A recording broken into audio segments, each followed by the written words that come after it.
Indonesia berada di lokasi geografis yang unik. Karena keunikannya ini Indonesia menjadi lokasi yang sering mengalami gempa.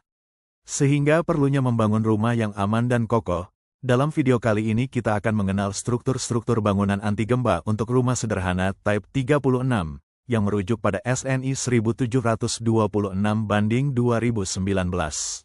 SNI 1726 tahun 2019 adalah Standar Nasional Indonesia tentang tata cara perencanaan ketahanan gempa untuk struktur bangunan gedung dan non-gedung. Standar ini merupakan hasil revisi SNI 1726 tahun 2012. Bagian 1. Struktur bawah. Pondasi berfungsi meneruskan seluruh beban dari bangunan ke tanah di bawahnya, sekaligus menahan guncangan gempa. Untuk rumah sederhana tipe 36, pondasi yang umum digunakan adalah pondasi batu kali. Pondasi dibagi menjadi dua bagian yaitu, anstampang dan batu kali. Lapisan anstampeng atau lantai kerja terbuat dari pasangan batu kosong atau beton kurus setebal 20 cm. Ini berfungsi sebagai perata dan pencegah rembesan air tanah yang bisa merusak pondasi. Pondasi batu kali berbentuk trapesium, melebar ke bawah untuk distribusi beban yang lebih baik. Dengan lebar atas 30 cm, lebar bawah 60 cm, dan tinggi 60 cm. Terbuat dari susunan batu kali yang diikat dengan campuran adukan semen dan pasir. Sloof adalah komponen krusial dalam konstruksi yang sering disebut juga balok alas karena posisinya di dasar dinding atau balok bangunan. Sloof terdiri dari beberapa elemen yaitu, beton sloof, tulangan, dan angkur. Sloof adalah elemen struktural berbentuk balok horizontal yang terletak di atas pondasi sebuah bangunan, yang berfungsi mengikat seluruh pondasi menjadi satu kesatuan yang kokoh, dan sloof menjadi tumpuan bagi dinding di atasnya. Mutu beton yang digunakan pada sloof adalah K175 atau K225. Dimensi sloof yang digunakan adalah 15 x 20 cm. Pada tulangan sloof terdapat bagel yang dipasang mengelilingi tulangan pokok, dengan diameter besi sebesar 8 mm, dan jarak antar bagel sejauh 15 cm. Tulangan besi yang digunakan pada sloof minimal 4 buah dengan diameter 10 mm atau 12 mm. Angkur digunakan untuk mengikat sloof dengan pondasi. Diameter besi yang digunakan untuk angkur sebesar 10 mm dan jarak 1 meter. Angkur ditanamkan pada pondasi sedalam 40 cm. Bagian 2. Struktur atas. Dalam konstruksi bangunan, kolom adalah salah satu elemen struktural yang sangat vital. Kolom terbagi menjadi dua elemen yaitu, beton kolom dan tulangan kolom.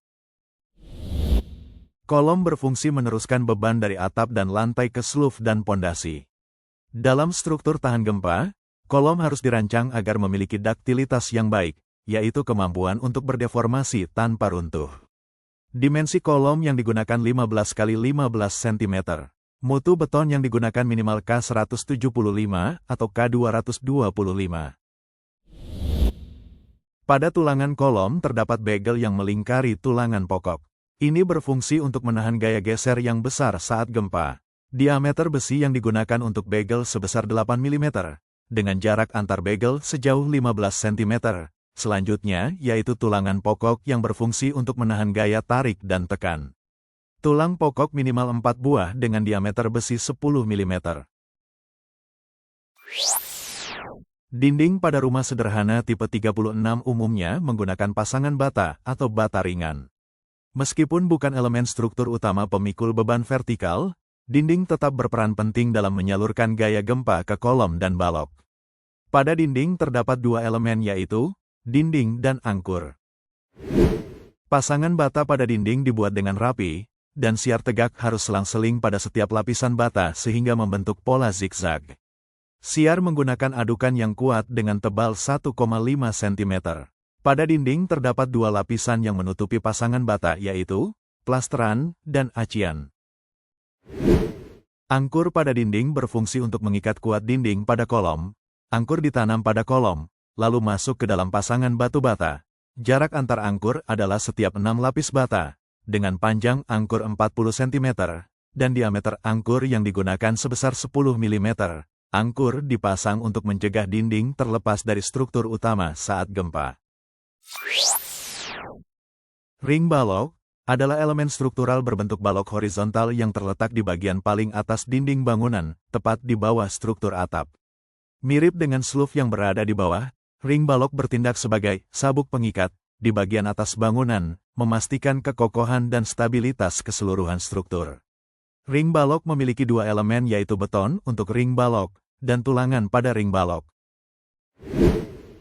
Ring balok adalah balok pengikat yang ditempatkan di puncak dinding, membentuk kerangka horizontal yang melingkari seluruh bangunan. Fungsinya sangat penting untuk menyatukan dinding-dinding dan kolom, serta menjadi tumpuan bagi rangka atap.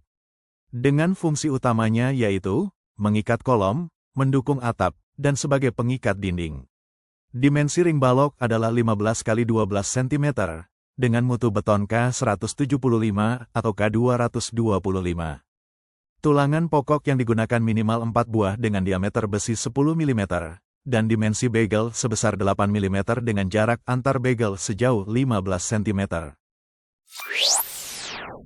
Struktur atap pada rumah tahan gempa harus ringan dan terikat kuat pada ring balok.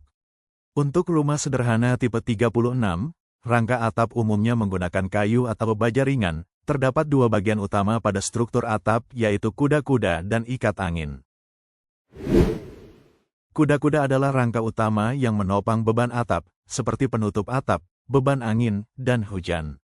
Berbentuk segitiga yang biasanya terbuat dari kayu, baja ringan, atau baja profil. Fungsi utama dari kuda-kuda adalah menyalurkan beban dari atap ke struktur bangunan yang ada di bawahnya. Ikatan angin adalah elemen pengaku yang dipasang secara horizontal atau diagonal pada rangka atap. Tujuannya untuk mencegah gaya geser akibat tekanan angin yang mengakibatkan struktur atap bergeser atau roboh, memperkuat kestabilan kuda-kuda dan menjaga jarak antar kuda-kuda tetap konsisten.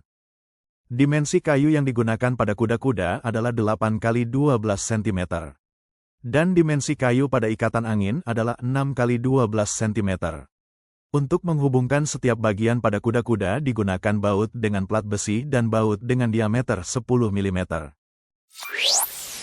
Gunung-gunung sering juga disebut gevel atau sopi-sopi, merupakan bagian dinding berbentuk segitiga yang terbentuk di bawah rangka atap pelana di kedua ujung bangunan. Bagian ini mengisi ruang vertikal antara dinding datar dan bidang miring atap. Pada bangunan dengan bentang atap yang tidak terlalu panjang, gunung-gunung pada dinding ujung dapat berfungsi sebagai pengganti kuda-kuda. Pada gunung-gunung terdapat balok gunung-gunung, dengan dimensi 12 x 15 cm, yang memiliki 4 tulangan pokok dengan diameter 10 mm dan bagel dengan besi berdiameter 8 mm dengan jarak 15 cm. Atap adalah bagian paling atas dari sebuah bangunan yang berfungsi sebagai penutup dan pelindung utama seluruh ruangan di bawahnya dari berbagai pengaruh cuaca dan lingkungan.